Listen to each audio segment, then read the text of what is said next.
Hey everyone, thank you for joining me on this coffee break.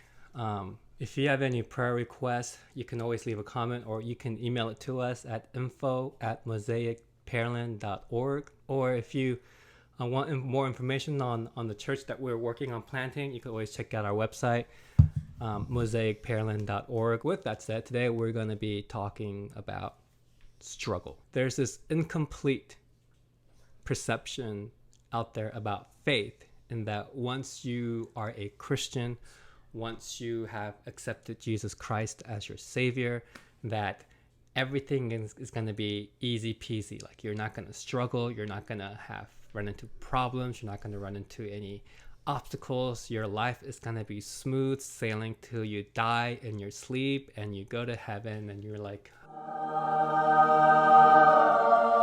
except that's not how everything works. Maybe and maybe in that kind of thinking is where we get the concept, the idea that questions and doubt are enemies of faith. And I think a part of this is because our culture is obsessed with answers. I mean, all of our exams at school are about giving the right answers. Standardized testing is about giving the right answer. But in Jesus' time, a rabbi knew how much his disciples knew about a subject, not by the answers that they gave, but by the questions that they asked. So oftentimes a back and forth conversation between a rabbi and a disciple will be a rabbi asks a question, a disciple responds with a question, then the rabbi asks another question, and then the disciple responds with another question. And it's like that. I mean, you see this in conversation with Jesus, right? He's tested by an expert in the law, and it says, what's the greatest commandment? And then what does Jesus say? What do you say is the greatest commandment? So questions are not bad. Questions are good. It's okay to question things about the Bible and about God. God is bigger than our questions. In fact, I would encourage everyone to question everything and question anything. And instead of searching for answers, maybe it'd be better off to ask questions in our faith journey and live in the mystery that is faith in God. Faith isn't about being doubtless and question-free and struggle-free. I mean, that's not the goal of Christianity. That's not the goal of our faith. Oftentimes, wrestling with God, wrestling with doubt, struggling with questions, they can make us stronger in our faith. I mean, there is a story in the Bible where a man literally wrestles with God. We're not meant to be struggle-free.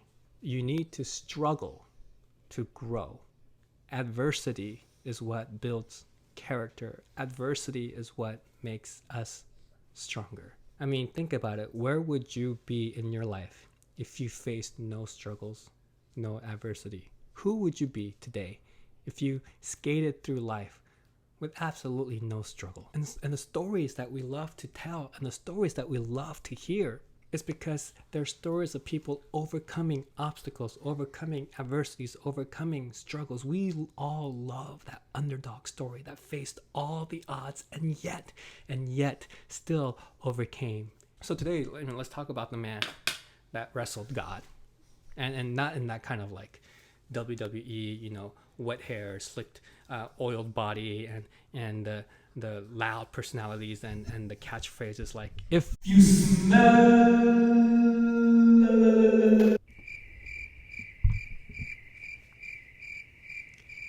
Sorry.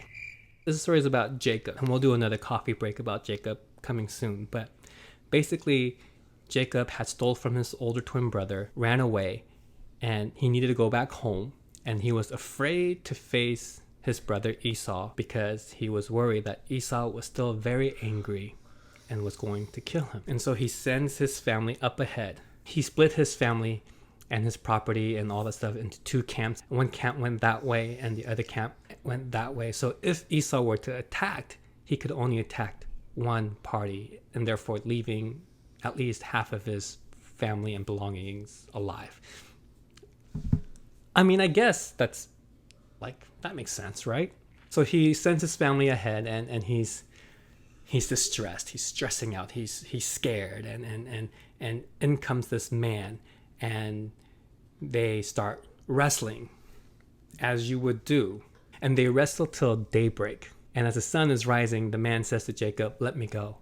And Jacob goes, "I will not let you go unless you give me a blessing." And the man says, "Okay, fine. Tell me your name." And see, Jacob literally means grabber. And that's a euphemism for someone who is a con man. And literally, Jacob pretty much lived up to his name, and he grabbed every opportunity to advance himself, regardless of who he hurt and who got in his way. So after Jacob tells the man his name, and the man, which is the angel of God, said to Jacob, "Okay, your name's no longer Jacob. Your name is now Israel, because you have struggled with God and with humans, and you have overcome." And so you see, the Israelites, the people of Israel, are born out of struggle. So, the struggle, Israel.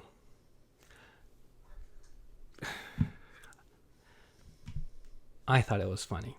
Struggling is a sign of life. If you're not struggling, you're not living. So struggle can be life affirming in a sense.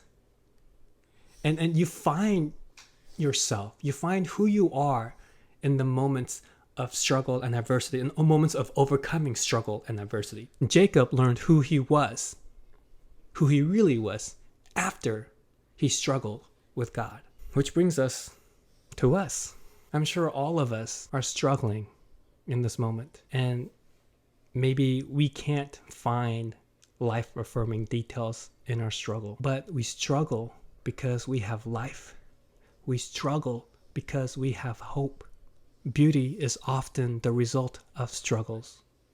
Hope is often a function of struggle. And we have both. And on top of that, we have faith. Because Israel can mean you have struggled with God and humans and have overcome. But it also can mean God prevails. The goal of faith is not to be struggle-free.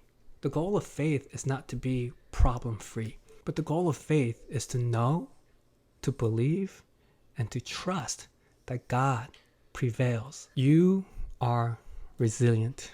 Our hearts are resilient. We don't just want to survive.